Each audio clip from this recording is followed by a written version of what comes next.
Hello friends, a warm welcome to all of you in my YouTube channel Akhilesh education centre. This is Akhilesh Kumar. आप सभी का स्वागत है हमारे YouTube channel Akhilesh education centre पर। दोस्तों, लास्ट लेक्चर में हम लोग वैद्युत विभव के सभी टॉपिकों को कंप्लीट कर चुके हैं और आज एक नए टॉपिक के साथ आप सबके साथ मुलाकात हो रही है, जिसका नाम है संधारित्र एवं परावैद्युत। ये टॉपिक इम्पॉर्टेंट है और इस टॉपिक के कंप्लीट होने के पश्चात आप लोग ये पाएंगे कि आपका जो इसके आगे के टॉपिक हैं वो सब आपके कंप्लीट किए गए हैं। तो आप प्लेलिस्ट के माध्यम से सबके सब वीडियो देख सकते हैं और अच्छे से तैयार कर सकते हैं। तो चलिए हम लोग स्टार्ट करते हैं अपने सेशन की। यहाँ आपका जो क्लास 12th का टॉपिक है इसका नाम है संधारित्र तथा परावैद्युत और इसमें पहले टॉपिक का नाम आ जाता है वैद्युत धारिता। टॉपिक में जो आपकी पहली हेडिंग है उसका नाम है वैद्युत धारिता। तो वैद्युत धारिता क्या होता है, इसको समझने के लिए आप लोग ध्यान दीजिए कि जब मान लीजिए कोई चालक है, इस चालक को हम आवेश देते हैं। आवेश क्यों देने पर इस चालक का विभव बढ़ने लगता है, यानी कि किसी चालक को आवेश देने पर उसका विभव बढ़ने लगता है।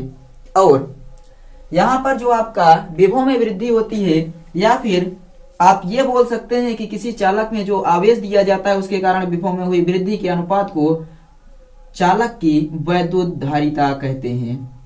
किसी चालक को क्यों आवेश देने से यदि उसके विभव में होने वाली वृद्धि v हो तो चालक की वैद्युत धारिता C बराबर Q बाई V होती है। ये आपकी एक परिभाषा बन जाती है कि जब किसी चालक को आवेश दिया जाता है तो उसके विभव में वृद्धि होने लगती है। यदि किसी चालक को क्यों आवेश देने से उसके विभव में होने वाली वृद्धि v हो तो चालक की धारिता C बराबर Q बाई V। और यहाँ पर जो इसके मात्रक की चर्चा करें तो इसका मात्रक होता है फैराड। दूसरा आप ये बता सकते हैं कि इसकी एक और परिभाषा, जो अगली परिभाषा निकलती है, वहां आप ये बताएंगे कि किसी चालक में आवेश धारण करने की क्षमता को चालक की वैद्युत धारिता कहते हैं। तो किसी चालक में आवेश धारण करने की क्षमता को चालक की वैद्युत धारिता कहते हैं। दूसरी परिभाषा आप ये बताएंगे कि जब किसी चालक को आवेश दिया जाता है तो उसका विभव बढ़ने लगता है।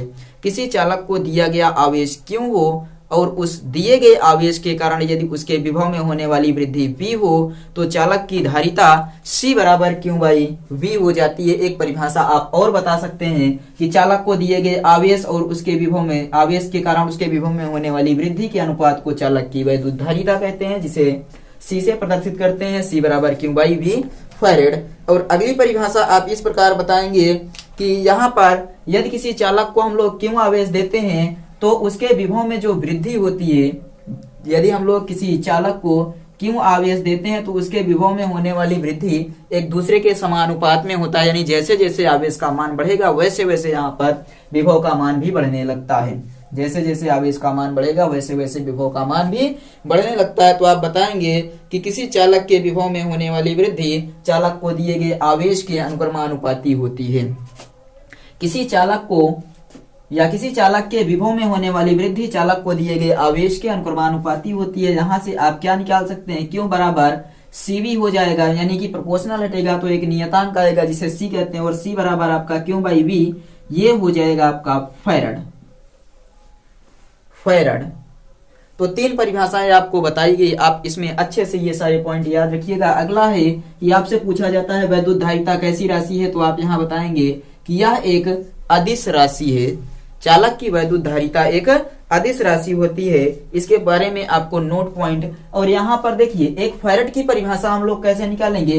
तो मान लीजिए हम किसी चालक को 1 कूलाम आवेश देते हैं और उस चालक को 1 कूलाम आवेश देने से उसके विभव में होने वाली वृद्धि 1 वोल्ट हो तो चालक की धारिता का मान 1 फैराड होगा। आप याद रखिएगा कि यदि आवेश का मान, यानी कि चालक को जो आवेश दिया जाए वो हो जाए 1 कूलाम, और 1 कूलाम आवेश देने से चालक के विभव में जो वृद्धि होती है उस विभव में वृद्धि का मान हो जाए 1 वोल्ट, तो चालक की जो वैद्युत धारिता निकल कर आएगी उसका मान हो जाएगा 1 फैराड।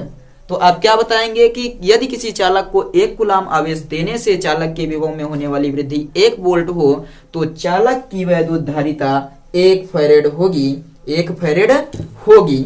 आपको ये सभी पॉइंट अच्छे से याद रखना है।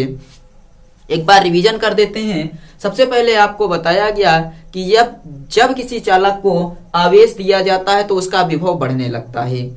चालक को दिए गए आवेश तथा उस आवेश के कारण चालक के विभव में होने वाली वृद्धि V के अनुपात को चालक की वैद्युत धारिता कहते हैं। इसे C से प्रदर्शित करते हैं। दूसरा आपको यह बताया गया कि किसी भी चालक के विभव में होने वाली वृद्धि चालक को दिए गए आवेश के अनुक्रमानुपाती होती है। यहां से आप इस परिभाषा को निकाल सकते हैं। आपको तीसरा ये बताया गया कि एक परिभाषा यहाँ पर किसी चालक को दिए गए आवेश तथा उसके विभव में होने वाली वृद्धि V के अनुपात को चालक की वैद्युत धारिता कहते हैं। अब हम लोग इसके आगे चर्चा करते हैं। आपको बताया गया है एक अदिश राशि है। दूसरा 1 फैरेड की परिभाषा निकाली गई कि यदि किसी चालक को 1 कूलाम आवेश देने से उसके विभव में होने वाली वृद्धि का मान 1 वोल्ट हो तो वैद्युत धारिता का मान 1 फैरेड होगा। बद्ध इलेक्ट्रॉन किसे कहते हैं? ये धारिता का टॉपिक आपका कंप्लीट हुआ। अब हम लोग चर्चा करते हैं बद्ध इलेक्ट्रॉन के बारे में।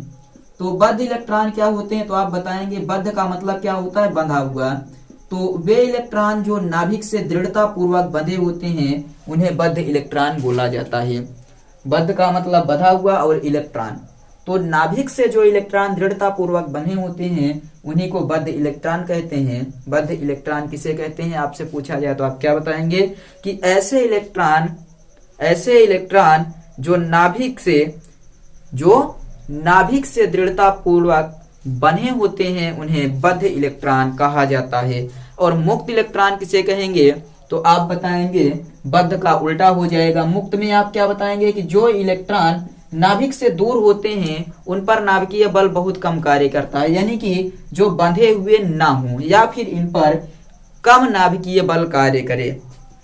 तो आप बताएंगे कि वे इलेक्ट्रॉन जो नाभिक से दूर होते हैं तथा जिन पर नाभिकीय बल कार्य नहीं करता है, वे इलेक्ट्रॉन जो नाभिक से दूर होते हैं तथा जिन पर नाभिकीय बल नहीं कार्य करता, ये बाहर से ऊर्जा पाने पर अपनी कक्षा में अनियमित गति करने लगते हैं और इन्हीं इलेक्ट्रॉनों को बद्ध इलेक्ट्रॉन, मुक्त इलेक्ट्रॉन बोला जाता है। बद्ध इलेक्ट्रॉन बंधे होंगे तो यहाँ पर बाहर की ऊर्जा का प्रभाव नहीं पड़ेगा। मुक्त इलेक्ट्रॉन पर यदि बाहर से ऊर्जा मिल जाती है तो ये अपनी ही कक्षा में अनियमित गति करने लगते हैं और इन्हीं इलेक्ट्रॉनों को बोला जाता है मुक्त इलेक्ट्रॉन। तो आप बताएंगे जो इलेक्ट्रॉन नाभिक से दूर होते हैं उन पर नाभिकीय बल कम कार्य करता है और बाहर से ऊर्जा पाने पर ये इलेक्ट्रॉन अपनी कक्षा में अनियमित गति करने लगते हैं और इसी अनियमित गति के कारण इसको बोला जाता है मुक्त इलेक्ट्रॉन, क्योंकि ये जो है नाभिक के बल के प्रभाव में या नाभिक का बल इस पर प्रभावशील नहीं होता है। और आप याद रखिएगा कि जिन पदार्थों में जितनी ज्यादा मात्रा में मुक्त इलेक्ट्रॉन होते हैं वह उतना अच्छा चालक माना जाता है, उतना अच्छा चालक माना जाता है। यानी मुक्त इलेक्ट्रॉनों की संख्या जितनी ज्यादा होगी उतना ही अच्छा चालक कोई पदार्थ माना जाता है। यहाँ इससे क्या समझ में आता है? आपको ये बात पता है कि किसी भी चालक में जो वैद्युत धारा का प्रवाह होता है वो इलेक्ट्रॉन के गति के विपरीत होता है और जितने ज्यादा इलेक्ट्रॉन होंगे उतना अच्छा चालक इसलिए होगा क्योंकि उतनी सुगमता से उतना अधिक मात्रा में धारा प्रवाहित हो सकेगी। अगले टॉपिक पर चर्चा करें तो अगला टॉपिक अपना है परावैद्युत पदार्थ। आप एक बार इस चीज का स्क्रीनशॉट ले लीजिए। परावैद्युत पदार्थ किसे कहते हैं उसको हम लोग समझते हैं। तो वैद्युत धारिता, बद्ध इलेक्ट्रॉन, मुक्त इलेक्ट्रॉन, ये सब आप अच्छे से समझ चुके होंगे। तो हम लोग चर्चा करते हैं परावैद्युत पदार्थ पर। आप लोग लिखिए परावैद्युत पदार्थ। परावैद्युत पदार्थ क्या होता है? तो जब आपसे पूछा जाए कि परावैद्युत पदार्थ किसे कहते हैं या परावैद्युत पदार्थ क्या होता है तो आप बताएंगे कि वे पदार्थ जिन पर मुक्त इलेक्ट्रॉन नहीं पाए जाते हैं। परावैद्युत पदार्थ आप क्या बताएंगे कि वे पदार्थ जिनमें मुक्त इलेक्ट्रॉन नहीं पाए जाते तथा ये यहाँ पर जो कुछ थोड़े बहुत मात्रा में मुक्त इलेक्ट्रॉन नहीं पाए जाते, जो इलेक्ट्रॉन होते हैं वो बद्ध इलेक्ट्रॉन होते हैं और जो इलेक्ट्रॉन होते हैं वो नाभिक से दृढ़ता पूर्वक बंधे होते हैं और ऐसे पदार्थ को परावैद्युत पदार्थ कहते हैं। जैसे आप एग्जाम्पल में दे सकते हैं कांच, प्लास्टिक इत्यादि। तो कांच और प्लास्टिक इसका अच्छा उदाहरण है। आप यहाँ बता सकते हैं कि परावैद्युत पदार्थ वे पदार्थ होते हैं जिनमें मुक्त इलेक्ट्रॉन नहीं पाए जाते, अर्थात जो इलेक्ट्रॉन होते हैं वो नाभिक से दृढ़ता पूर्वक बंधे होते हैं, परावैद्युत पदार्थ कहलाते हैं। उदाहरण के तौर पर आप कांच बता सकते हैं, प्लास्टिक बता सकते हैं। और यहाँ पर परावैद्युत पदार्थ आपके दो प्रकार के होते हैं। एक को बोला जाता है ध्रुवीय परावैद्युत पदार्थ, ध्रुवीय परावैद्युत पदार्थ, और दूसरा होता है अध्रुवीय परावैद्युत पदार्थ। इन दोनों पर भी आपको अच्छे से पकड़ बनाकर रखना है और अच्छे से इसको समझना है कि ध्रुवीय परावैद्युत पदार्थ और अध्रुवीय परावैद्युत पदार्थ क्या होता है। तो यहाँ आप ये सबसे पहले हम समझ लेते हैं कि जो अपना है अध्रुवीय के बारे में समझते हैं कि ये अध्रुवीय परावैद्युत पदार्थ क्या होता है। तो आप बताएंगे जिसमें परमाणु के धनावेशित भाग को क्या बोलेंगे, नाभिक, तथा ऋणावेशित भाग को इलेक्ट्रॉन।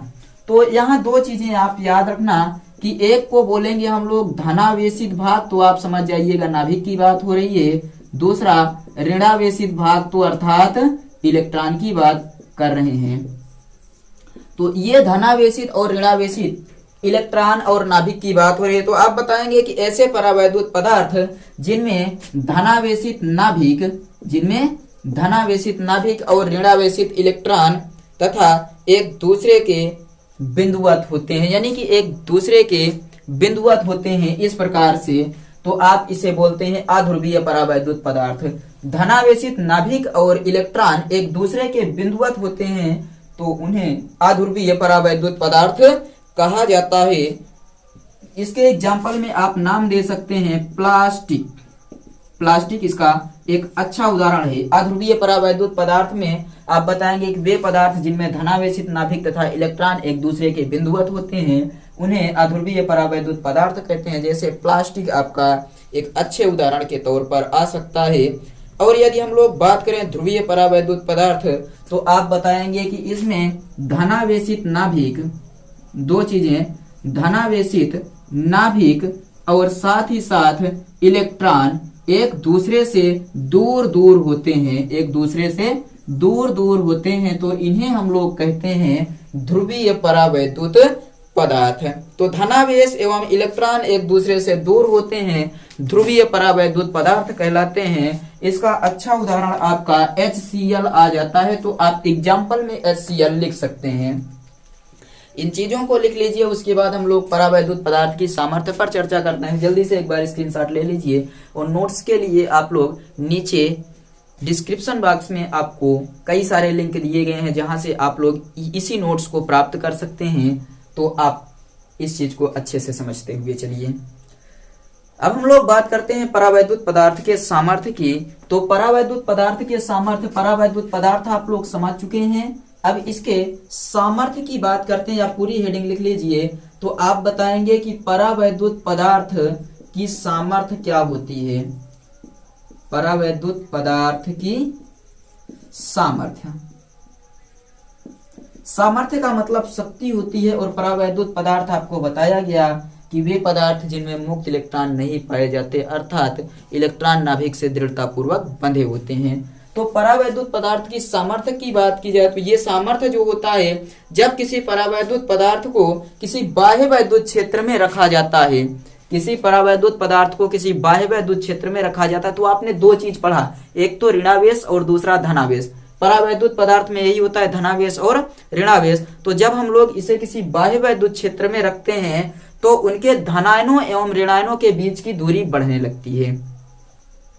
परावैद्युत पदार्थ की सामर्थ्य, जब किसी परावैद्युत पदार्थ को बाह्य वैद्युत क्षेत्र में रखा जाता है तो इनके धनायनों एवं ऋणायनों के बीच की दूरी बढ़ने लगती है, दूरी बढ़ने लगती है। बाह्य वैद्युत क्षेत्र का वह अधिकतम मान, बाह्य वैद्युत क्षेत्र का वह अधिकतम मान जहां तक यहाँ पर जो परावैद्युत पदार्थ के धनावेशित नाभिक और इलेक्ट्रॉन एक दूसरे को अलग होने से बचाए रखते हैं, यानी कि वह अधिकतम पॉइंट जहां से थोड़ा सा और आगे दोनों बढ़ जाएं तो एक दूसरे से अलग हो जाएंगे, वही परावैद्युत पदार्थ की सामर्थ्य की चर्चा यहाँ पर किया गया है कि जब किसी परावैद्युत पदार्थ को बाह्य वैद्युत क्षेत्र में रखा जाता है तो इनके धनायनों एवं ऋणायनों के मध्य की दूरी बढ़ने लगती है और बाह्य वैद्युत क्षेत्र में धनावेशित नाभिक तथा इलेक्ट्रॉन के मध्य वह अधिकतम दूरी या वह अधिकतम मान जहां तक परावैद्युत पदार्थ के धनायन और ऋणायन एक दूसरे से अलग होने से बचाए रखते हैं, परावैद्युत पदार्थ की सामर्थ्य कहलाती है। मतलब वह अधिकतम बिंदु जहां तक परावैद्युत पदार्थ के धनायन और ऋणायन एक दूसरे को अलग होने से बचाए रखते हैं, परावैद्युत पदार्थ की सामर्थ्य कहलाती है। साधारण भाषा में आपकी ये परिभाषा हो गई। भंजक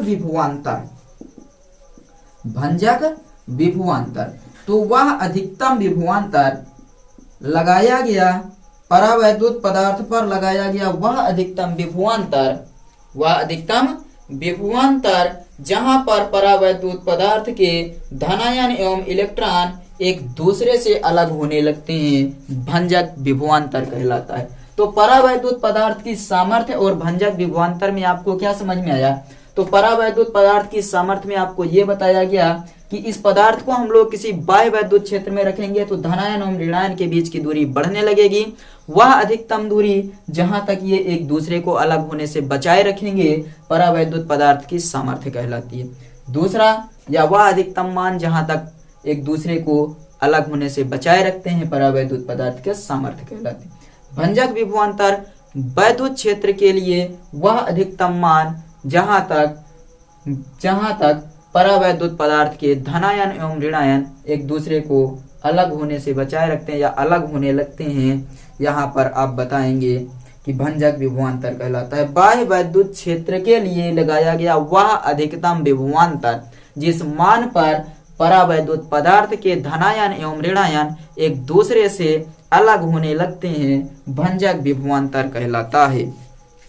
तो आप इस चीज को समझ चुके हैं, तो हम लोग आगे बढ़ जाते हैं और चर्चा करते हैं विलगित चालक क्या होता है। तो विलगित चालक में आप ये बताइएगा कि एक ऐसा गोला या एक ऐसा चालक जिसका किसी दूसरे चालक से कोई भी संबंध ना हो, विलगित चालक कहलाता है।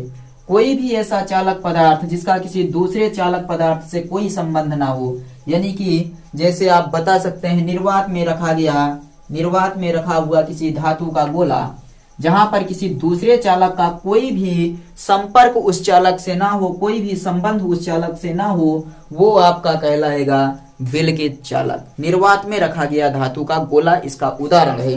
विलगित गोलीय चालक की धारिता क्या होती है? तो ये इंपॉर्टेंट टॉपिक है, एक डेरिवेशन के तौर पर आप इसे अच्छे से समझिएगा। विलगित गोलीय चालक की धारिता, तो हम लोग सबसे पहले मानेंगे कि माना हमारे पास एक ए त्रिज्या का गोला है जिस पर प्लस क्यू आवेश एक समान रूप से वितरित है। तो आप क्या मानेंगे कि माना हमारे पास एक ए त्रिज्या का गोला है। आप इस चीज को नोट करिएगा, यहाँ आपको लिखना होगा कि माना ए त्रिज्या का एक गोला है या विलगित गोलीय चालक है और एक ऐसे माध्यम में रखा गया है जिसका परावैद्युतांक K है। विलगित गोलीय चालक को क्यों आवेश दिया जाता है और यह क्यों आवेश संपूर्ण गोलीय चालक पर समान रूप से वितरित हो जाता है। यदि गोले पर हम लोग आवेश देंगे, खोखले गोले पर, तो खोखले गोले की सतह पर आवेश फैल जाता है। तो आप यही बताएंगे कि ए त्रिज्या का कोई गोला है जो एक ऐसे माध्यम में रखा गया जिसका परावैद्युतांक K है। इस विलगित गोलीय चालक पर क्यों आवेश दिया जाता है? तो यह आवेश चालक के संपूर्ण सतह पर समान रूप से फैल जाता है या वितरित हो जाता है। तो विलगित गोलीय चालक की सतह पर उत्पन्न विभव हम लोग ज्ञात कर लेते हैं। तो हम लोग निकाल लेंगे विलगित गोलीय चालक की सतह पर उत्पन्न विभव। विलगित गोलीय चालक की सतह पर उत्पन्न विभव कितना हो जाएगा? V बराबर आपने पढ़ा है 1/4 pi epsilon not Q upon R, लेकिन यहाँ पर आपका क्यू अपान A हो जाएगा क्योंकि आपने त्रिज्या कितना मान रखा है? A मान रखा है। और यदि हम लोग यहाँ पर मान लें कि यदि विलगित चालक की धारिता या विलगित गोलीय चालक की धारिता कितनी हो? गोलीय चालक की धारिता C हो, तो विलगित गोलीय चालक की धारिता C हो तो आप जानते हैं C बराबर Q बाई V होता है। Q का मान रखिए, क्यू का मान कितना है आपके पास, तो क्यों आप ऐसे रखेंगे, यहाँ पर v का मान 1/4πε0 क्यों, के भी ये साथ में ले लीजिएगा क्योंकि आपने माना है कि एक ऐसे माध्यम में रखा गया है जिसका परावैद्युतांक के है।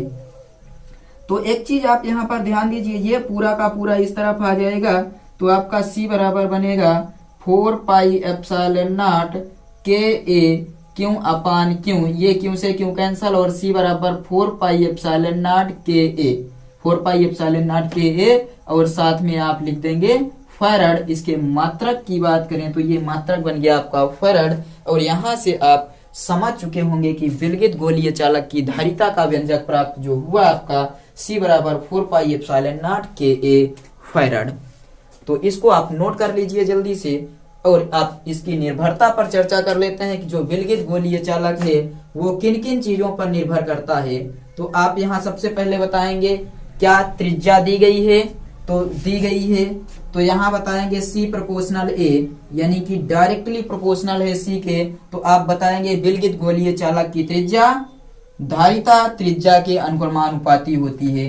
दूसरा पॉइंट आप यहाँ पर कहीं आवेश देख पा रहे हैं क्या, तो आई थिंक आपको आवेश नहीं दिखाई दे रहा होगा। तो C नॉट डिपेंड यानी कि निर्भर नहीं करता है किस पर, क्यों पर। तो जो यहाँ पर आपसे यदि पूछा जाए कि क्या विलगित गोलीय चालक की धारिता चालक के को दिए गए आवेश पर निर्भर करती है, तो आप यहाँ कहीं भी आवेश नहीं देख पा रहे हैं, इसलिए आप बताएंगे क्यों पर निर्भर नहीं करती है, क्यों पर निर्भर नहीं करती है। तीसरा पॉइंट आप ये बताएंगे कि यहाँ पर के क्या है, माध्यम का परावैद्युतांक है, तो तीसरे में आप बताएंगे के अनुक्रमानुपाती होता है यानी माध्यम के परावैद्युतांक के अनुक्रमानुपाती होती है। यहाँ पर धारिता माध्यम के परावैद्युतांक के अनुक्रमानुपाती होती है। चौथे पॉइंट में आप क्या ये बताएंगे कि C not dependent on V यानी कि C का जो मान है यानी धारिता चालक के वैद्युत विभव पर भी निर्भर नहीं करती है।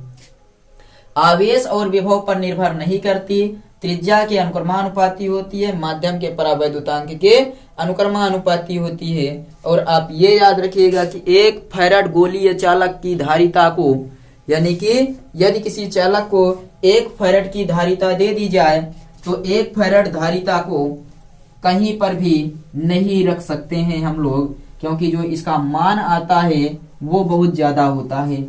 किसी चालक को यदि हम लोग बात करें कि क्या हम एक फैराड धारिता को कहीं रख सकते हैं, तो आप इसका जवाब बताएंगे ना, नहीं रख सकते। एक फैराड धारिता के गोलीय चालक को सामान्यतः कहीं पर भी नहीं रखा जा सकता क्योंकि C प्रोपोर्शनल 4π C बराबर 4πε0 के ए होता है। आप क्या बताएंगे, एक फैराड की बात की जा रही है, C बराबर कितना है, एक फैराड की बात की जा रही है तो C बराबर एक फैराड हो जाएगा। यहाँ पर इसका मान 1/9 × 10⁹ और ये देखिए A का मान आपको ज्ञात करना है, या फिर आप बता दीजिए A का मान ही आपको ज्ञात करना है तो A का मान यहाँ रख दीजिए, ये इधर आ जाएगा 9 × 10⁹ फैराड बराबर A और A बराबर यहाँ पर देखिए A त्रिज्या है तो ये आपका मीटर में हो जाएगा 9 × 10⁹, तो इसे 9 × 10⁶ किलोमीटर रख सकते हैं। बताइए इतने बड़े गोले की त्रिज्या को आप त्रिज्या के गोले को कहाँ रख सकते हैं। A बराबर 9 × 10⁶ आया, अर्थात एक ऐसा गोला जिसकी सिर्फ त्रिज्या 9 × 10⁶ किलोमीटर की हो, आप कहीं पर रख सकते हैं। तो यहां से आप बताएंगे एक फैराड गोले को यानी एक फैराड धारिता के गोलीय चालक को कहीं पर भी नहीं रखा जा सकता है। और यदि हम लोग पृथ्वी को एक चालक मान लें तो पृथ्वी की धारिता कितनी आती है, तो आप यहाँ बताएंगे C बराबर 4πε0 के RE मतलब पृथ्वी की त्रिज्या। तो C का मान कितना हो जाएगा, हमें ज्ञात करना है इसकी धारिता ही ज्ञात करना है। ये 1/9 × 10⁹ पृथ्वी की त्रिज्या होती है आपकी 6400 किलोमीटर यानी 6.4 × 10⁶ मीटर, 6.4 × 10⁶ मीटर। और इसे आप हल करेंगे तो आपका आ जाएगा 6.4/9 × 10⁻⁻9 यानी 6.4 × 10⁻³ -3/9। और आप इसे हल करेंगे तो हल करने के उपरांत हम लोग यहाँ बना लेते हैं 10 और 10, ऐसे कर सकते हैं। तो ये हो जाएगा 64/9 गुणे 10 की घात -4, ये ऊपर जाएगा, 1 है ऊपर गया -4, 9 से इसको काट दीजिए, 9 7 63, 10 हो गया, दशमलव लगा दीजिए, 9 7 63, 1 64, 10 बना, 9 91 9, 9 91 9 गुणे 10 की घात -4, 10 की घात -4 आ गया आपका। तो आप यहां पर ऐसे बताएंगे कि ये 10 की घात -4 है, कितना है ये 7.11 गुणे 10 की घात -4, और आप इसको यहां पर करेंगे 0.711 गुणे 10 की घात -3, और इसे हम क्या कर सकते हैं, देखिए 0.711 गुणे 10 की घात -3 है, इसको हम यहां पर ले जाएंगे, इस तरफ ले जाएंगे, तो ये हो जाएगा, यहां पर देखिए ये हो जाएगा 711 गुणे 10 की घात -6, यानी 711 माइक्रोफैरड आ जाएगा। पृथ्वी की धारिता, यानी पृथ्वी के लिए धारिता का मान 711 माइक्रोफैरड होता है। तो पृथ्वी की धारिता आपसे वन लाइनर में या फिर बहुविकल्पी में पूछा जाता है कि पृथ्वी की धारिता कितनी होती है, तो 711 माइक्रोफैरड। एक यहां पर बताएंगे फैरड के गोलीय चालक की त्रिज्या 9 गुणे 10 की घात 6 किलोमीटर होती है। तो आई थिंक आपको इस टॉपिक में कोई समस्या नहीं आ रही होगी। यदि कोई समस्या है तो आप अगले वीडियो में कमेंट करके बताइएगा, उस समस्या को आपको अगले वीडियो में सॉल्व कर देंगे, और आप लोग अच्छे से तैयार करते रहिए। चलिए हम लोग मिलते हैं अगले वीडियो में, तब तक के लिए जय हिंद।